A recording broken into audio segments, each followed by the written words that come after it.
মানে মিনিমাম যদি কোনো গোলমালের কোনো বিয়ে থাকে তাহলে বুঝতাম। আমি চেয়ারম্যানের বাড়িতে গেছি, চেয়ারম্যানের বাড়িতে ওখানে মারোয়াড়ি কমিউনিটির যারা দিনহাটার বাসিন্দা তারা ওইখানে আজকে আমাকে জন্মদিনের শুভেচ্ছা জানাবার জন্য ডাক দিয়েছিল। আমি সেইখানে ওখানে গেছি, আমার সাথে একটা গাড়িতে কয়েকটা ছেলে ছিল। এইবার আমার যখন হয়ে গেছে, আমি যখন গাড়িতে উঠবো, আমার গাড়ি কিন্তু সাহেবগঞ্জের দিকে মুখ করা, সেই অবস্থায় দেখলাম ইয়ের কনভয় আসবে, কেন্দ্রীয় স্বরাষ্ট্র দপ্তরের মন্ত্রীর কনভয় আসবে। সে কনভয় এসছে, আবার ওই কনভয়ের থেকে সে মুখ বের করে কি কি সব বলেছে। আর আমাদের ছেলেরা কয়েকজন যারা ছিল তারা জয় বাংলা জয় বাংলা, অন্য কোনো কথা না।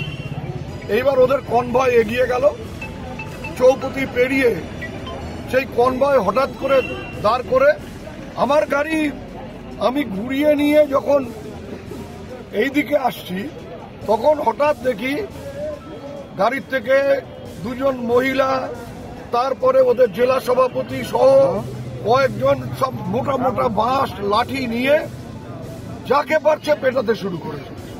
এমনকি ইনোসেন্ট পথচারী তাদেরও মারছে। আমার সাথে যে গাড়ি ছিল সেই গাড়ি ভেঙে দিল, আমার সাথে যে আমার পেছনে যে গাড়ি ছিল সেই গাড়িটা ভেঙে দিল। এমনকি কেন্দ্রীয় বাহিনী গাড়ির থেকে নেমে তারা আমাদের দিনহাটা থানার পুলিশ সহ অন্যান্যদেরকে মারতে শুরু করল। তীর ছুটছে, এই যে তীর, আমার হাতে তীর রয়েছে, এই তীর আরো দুটো আছে, সেখান থেকে গাড়ির থেকে ওদের গাড়ির থেকে তীর ছোড়া হচ্ছে, কাটা পাথর ছোড়া হচ্ছে এবং লাঠি নিয়ে আক্রমণ করছে। সে একেবারে তৈরি হয়ে বেরিয়েছে গোলমাল পাকাবার জন্য। এই যে 16টা 17টা এই যে তীর,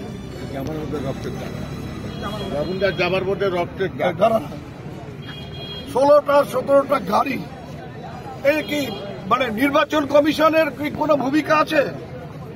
নির্বাচন কমিশন নাকি শুনি যে গাড়ির সংখ্যা বাধা আছে। আমার ভোট ঘোষণা হয়ে যাওয়ার সাথে সাথে আমি আমার গাড়ি চেঞ্জ করে দিলাম, সরকারি গাড়ি চড়ি না। আমার গাড়ির যে পাইলট ভ্যান তারা উপর থেকে বাতি খুলে দিল, বাতি ঢেকে দিল, বাতি জ্বালাচ্ছে না। ওখানে ফ্ল্যাগ, ওদের যে লাল পতাকা লাগানো থাকে পাইলটের, সেটা খুলে দিয়েছে। আর ওর গাড়ির কনভয়ে প্রত্যেকটা গাড়িতে বাতি জ্বলছে। কেন্দ্রীয় প্রতিমন্ত্রী তার গাড়িতে বাতি জ্বলছে, তার সাথে যে গাড়িগুলো রয়েছে তার গাড়িতে বাতি জ্বলছে, সামনে স্টেটের পুলিশের গাড়িতেও বাতি জ্বালিয়ে হুটার চালিয়ে তারা আসছে। আমার গাড়ি, আমরা হুটার চালাই না, আমরা এমসিসি আইন মেনে চলছি। ওর বেলা কি আলাদা সব?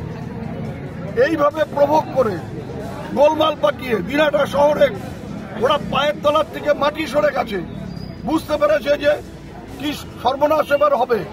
সেটাকে একটা গোলমাল পাকিয়ে অন্যদিকে ঘুরিয়ে দেবার চেষ্টা হচ্ছে পরিকল্পিত। আমাদের লোকেরা বারবার কয়েকদিন ধরে বলছে যে নিশ্চয়ই একটা থম মেরে আছে, একটা গোলমাল পাকানোর চেষ্টা হচ্ছে।